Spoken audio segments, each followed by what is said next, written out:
It is therefore great privilege that I have under the direction of leadership of GPGSGM to present them for the ordination of the office of pastors and the ordination of the office of elders in GPGS Church. So before we ordain these gentlemen and women, let's begin this ceremony in reading a scripture from Matthew 9:36-8. Matthew 9:36 verse 38. Matthew chapter 9 verse 36 to 38.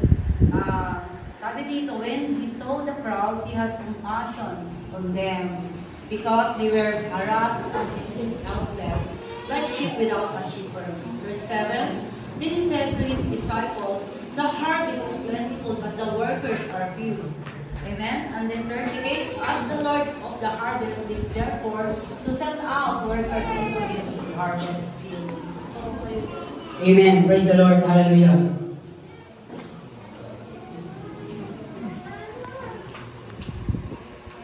Amen. In John 20, verse 21 to 22, again, Jesus said, peace be with you. As the Father has sent me, I am sending you. 22. And with the bread on them and said, receive the Holy Spirit. So this time you need to receive the Holy Spirit in order for you to sanctify. Amen? To sanctify the goodness and the holy presence of the Holy Spirit.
Amen. Praise the Lord.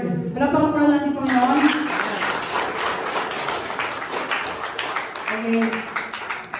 Brother Ron, Sister Remelin, and Brother Brian.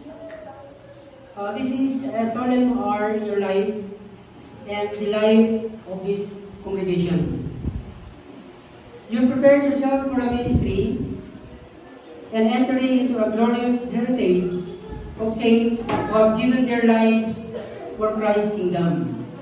Realizing that this ministry is calling and a spiritual endeavor. I ask you now to answer these questions clearly, proclaiming your intention. Okay? Are you convinced that you have been called to spend your life in cause of Christ in the ministry of His church? If so, say yes, I am. Will you be diligently and reading and study the Holy Scripture and seeking the knowledge of such things as they make you stronger and more able to minister in Christ? If so, yes, say, I will with God's help. Will you undertake to be faithful pastor to all who you are called to serve, laboring together with your fellow leaders to build up the family of God? Are will with God's help. Will you persevere in prayer, both in public and in private, asking God's grace, and for others, offering of your labors to God through the mediation of our Lord Jesus Christ and sanctification of the Holy Spirit? If so, say, I will God's help. Amen. Praise God. So in behalf of Jesus, the Great Shepherd Global Ministry, let's pray for the Lord that this woman and man of God, the covenant na kanilang marinig sa oras na ito, ay ma-fulfill yung kanilang committed heart to serve the Lord. Amen? So, let's give the clap of offering to the Lord.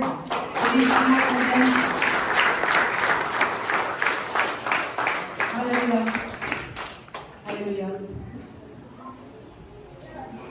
Can you lead us, Lord, Pastor, to pray over them? Purihin ka, Panginoon. Napakabuti ng Diyos.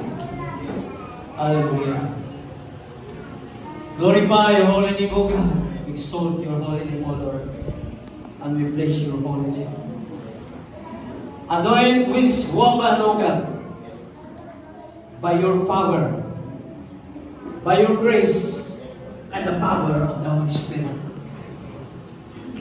Anoint this man, O God, my grandson.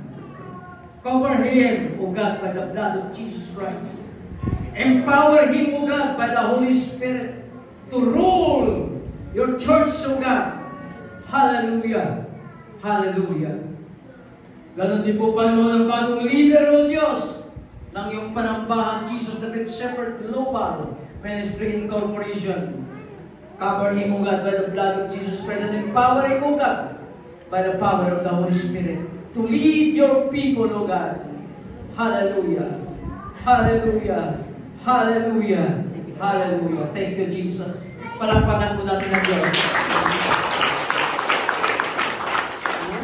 I will call on Sister to read their certificate of ordination.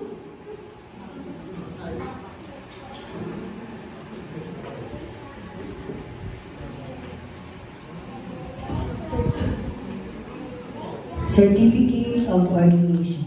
Jesus the Great Global Ministry. Sacred number CN 2020-11166.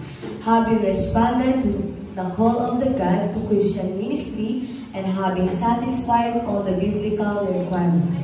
This certifies that Ron Joshua T. Albinas, Remilyn E. Apolinario, Bri Bognot, vows to uphold the Word of God and to work for the spiritual welfare of all people and the unity of all Christian believers with duties and responsibilities, rights, privileges, and benefits granted biblically and legally.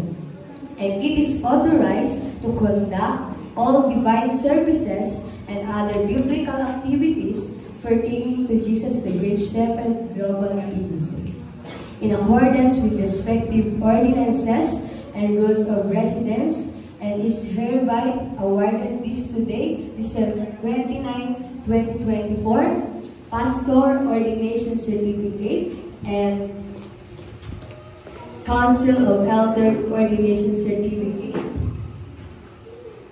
Jeremiah 3:15, and I will give you pastor according to mine heart, which fill you with knowledge and understanding, by Pastor June Pabras, officiating Pastor JDGSF, overseer.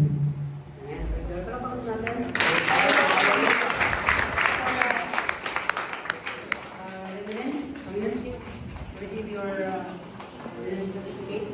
Are you the pastor? Sure.